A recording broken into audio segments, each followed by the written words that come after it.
공인중개사 자격증만 따면 막막한 인생에 새로운 길이 열릴 거라고 생각하시나요? 죄송하지만 현실은 생각보다 훨씬 더 치열하고 차갑습니다. 솔직히 공인중개사 시험은 생각보다 많이 어렵습니다. 머리가 비교적 잘 돌아가는 20, 30대도 최소 1년은 시험에만 온전히 집중해야 할 정도입니다. 그렇게 공부를 해도 쉽지 않은 자격증입니다. 저도 30대에 10개월 동안 공인중개사 시험에만 올인했습니다. 그리고 감사하게도 1차하고 2차를 한 번에 합격을 했습니다. 그런데 그때 하루 순수 공부 시간만 14시간이었습니다. 문제는 여기서부터입니다. 이렇게 어렵게 합격했는데 막상 밖에 나가보면 아파트 상가마다 부동산이 너무 많습니다. 시험에 합격했다고 해서 바로 돈을 벌 수 있는 구조가 절대 아닙니다. 에듀윌 같은 학원만 돈 버는 자격증이다? 이런 말이 괜히 나오는 게 아닙니다. 처음에는 당연히 경험이 없으니까 부동산에 취업해서 일을 좀 배우려고 합니다. 그런데 계약을 하려면 좋은 매물을 많이 확보해야 됩니다. 문제는 이 매물을 구하는 과정에 있습니다. 일부 부동산 사장님들은 직원에게 다른 부동산에 손님인 척 들어가서 매물을 따오라고 시킵니다. 또 집주인 전화번호를 알아내기 위해 수단과 방법을 가리지 말고 알아오라고 시키는 경우도 허다합니다. 물론 모든 부동산이 그렇다는 뜻은 아닙니다. 하지만 제가 직접 현장에서 겪은 현실은 시험 공부할 때 상상했던 그 공인중개사의 모습과는 정말 너무 달랐습니다.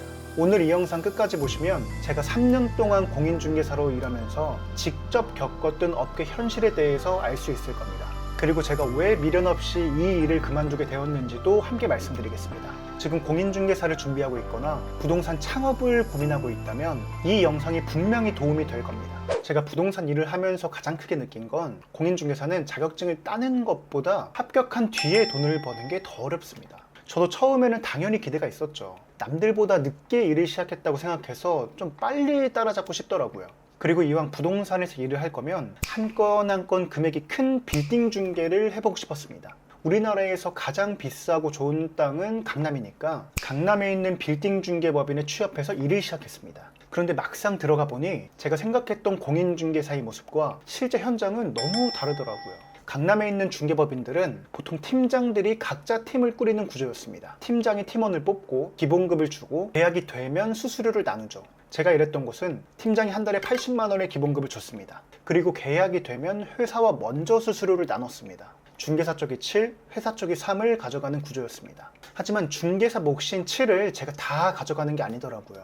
그 7 안에서도 직급에 따라서 또 나누더라고요.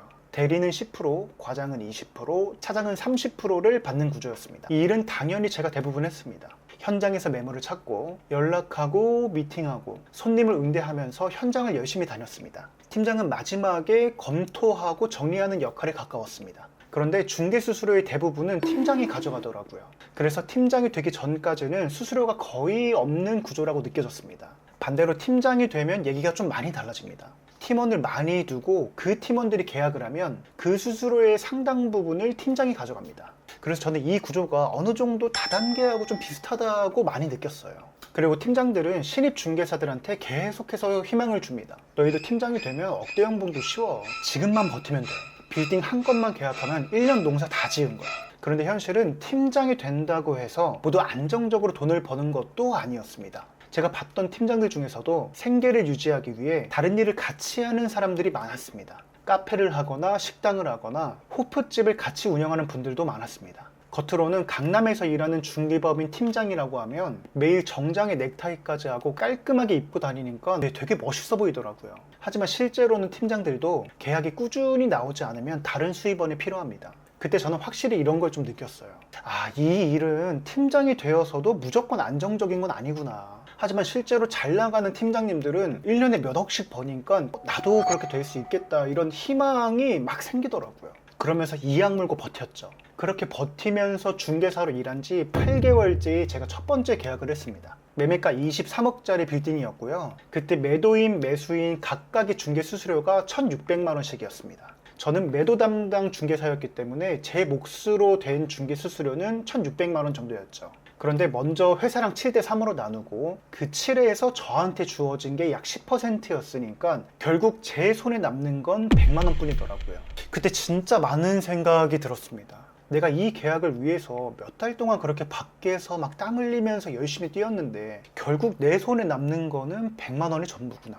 물론 회사 입장에서는 교육도 하고 시스템도 만들고 팀장이 관리도 했기 때문에 수수료를 나누는 건 당연하다고 생각할 수 있습니다. 하지만 초보 중개사 입장에서는 현실이 너무 차갑게만 느껴지죠. 그래서 부동산은 한 건만 해도 크게 번다라는 말은 반은 맞고 반은 틀립니다. 큰 수수료가 생길 수는 있는데 그 수수료가 전부 다 제도는 아닙니다. 그리고 부동산에서 계약을 하려면 좋은 매물이 많이 있어야 합니다. 손님이 있어도 매물이 없으면 당연히 계약은 안 되겠죠. 반대로 좋은 매물이 있어도 손님이 없으면 이것 또한 계약이 되지 않습니다. 그래서 초보 중개사에게 가장 먼저 주어지는 일은 대부분 매물 확보입니다. 제가 일했던 곳을 예를 들면 가장 기본적인 방법은 네이버 부동산에 올라온 다른 부동산의 매물을 확인하는 것입니다. 우리 회사에 없는 매물이 있으면 그 건물주의 연락처를 알아냅니다. 그리고 연락을 하고 미팅을 잡고 우리 회사에도 매물을 등록하는 방식입니다. 말은 정말 간단하지만 결국 다른 부동산이 확보한 매물을 다시 가져오는 구조입니다.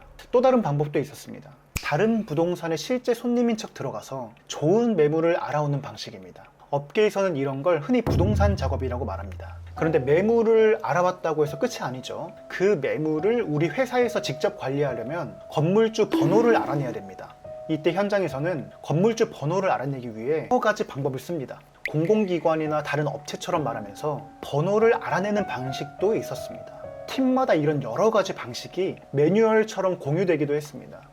저는 진짜 그런 구체적인 방법까지는 진짜 말하기 싫고요. 다만 확실한 건 제가 시험 공부를 하면서 상상했던 공인중개사의 모습과는 많이 달랐다는 겁니다. 심지어 회사에는 이런 류의 전화를 거는 공간이 따로 있었습니다. 전화 부스가 여러 대 설치되어 있어가지고 밖에서는 제가 무슨 통화를 하는지 들리지가 않습니다. 그리고 그 전화 부스 안에는 유선 전화기가 따로 비치되어 있었는데요. 그 번호로 전화를 걸면 받는 사람은 02번호로 나옵니다. 그런데 다시 그 번호로 전화를 걸면 연결이 되지 않습니다. 솔직히 그때는 저도 욕심이 좀 컸었어요. 빨리 성과를 내고 싶더라고요. 이런 방식으로 좋은 매물을 많이 확보하면 일을 잘한다고 칭찬을 해주더라고요. 또 이렇게 칭찬을 많이 받다 보니까 나 일 지금 잘하고 있구나. 지금 이렇게 좋은 매물을 많이 확보하면은 그만큼 계약이 될 확률이 올라가니 나도 억대 연봉 멀지 않았다. 이렇게 생각이 되더라고요. 그리고 대부분의 사람들이 이런 식으로 일을 하니까 나도 이렇게 해야 되는 건가 보다. 그렇게 생각을 했습니다. 그런데 6개월 정도 이렇게 일을 하자 제가 어느 순간 너무 심하게 현타가 오더라고요. 제가 너무 아무렇지 않게 다른 부동산에 가서 매물을 알아내고 있고 건물주 번호를 알아내기 위해 그 전화부스에 들어가서 막 전화를 하고 있더라고요. 처음에는 고객에게 좋은 부동산을 소개하고 안전하게 계약을 도와주는 전문가가 되고 싶었습니다. 실제로 제가 하고 있던 일은 너무나도 달랐습니다.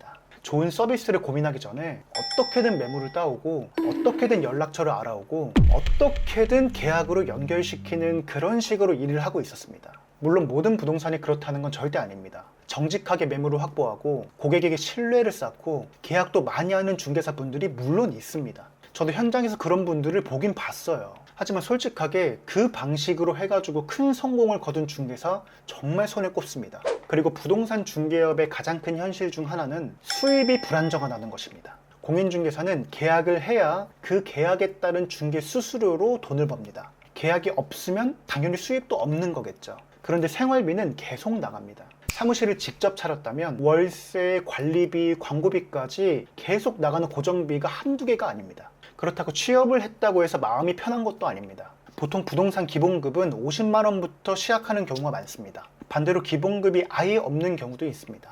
기본급이 없으면 계약했을 때 수수료를 더 받을 수도 있습니다. 그런데 문제는 그 한 건이 생각보다 쉽게 나오지 않는다는 겁니다. 초보 중개사는 손님도 없죠. 그리고 지역에서 쓴 신뢰도 없습니다. 반대로 이미 그 지역에서 오래 일한 중개사 분들은 집주임들과 관계가 좀 있죠. 단골 고객도 있고 서로 주고받는 매물도 정말 많습니다. 그 사이에 초보자가 들어가서 바로 계약을 한다는 것은 정말 어려운 일입니다. 따라서 실제로는 계약이 나오기 전까지 버티는 시간이 훨씬 더 긴 일입니다. 또 하나의 현실은 부동산이 정말 너무 많다는 겁니다. 아파트 단지만 들어가 봐도 바로 알 수 있죠. 상가에 부동산이 한두 개가 아니에요. 같은 단지를 두고 여러 부동산이 같은 손님, 같은 매물, 같은 계약을 두고 경쟁합니다. 손님 입장에서는 선택지가 많아서 좋을 수는 있습니다. 하지만 중개사 입장에서는 한정된 거래를 너무 많은 사람이 나눠먹는 구조입니다. 저는 강남에서 빌딩 중개랑 상가 중개를 전문으로 했었지만 주변 동료 중에는 아파트 단지 상가에서 일하는 중개사분들도 정말 많습니다. 그분들의 얘기를 들어봐도 현실은 정말 비슷했습니다.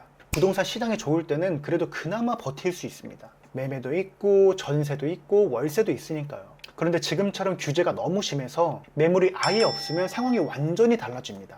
부동산에 관심이 있는 분들은 좀 아시겠지만 요즘 3,000세대가 넘는 대단지에 전세가 0건인 게 현실입니다. 문의는 줄고 계약은 안 나오고 광고비는 계속 나갑니다. 특히 초보 중개사나 신규 개업자는 이런 시기에 가장 먼저 무너집니다. 돈 안 벌어도 되는 사람만 공인중개사 해라, 이런 말들이 괜히 나오는 말이 아닙니다. 그 시간을 버티지 못하면 계약을 제대로 경험하기도 전에 지쳐서 그만두게 됩니다.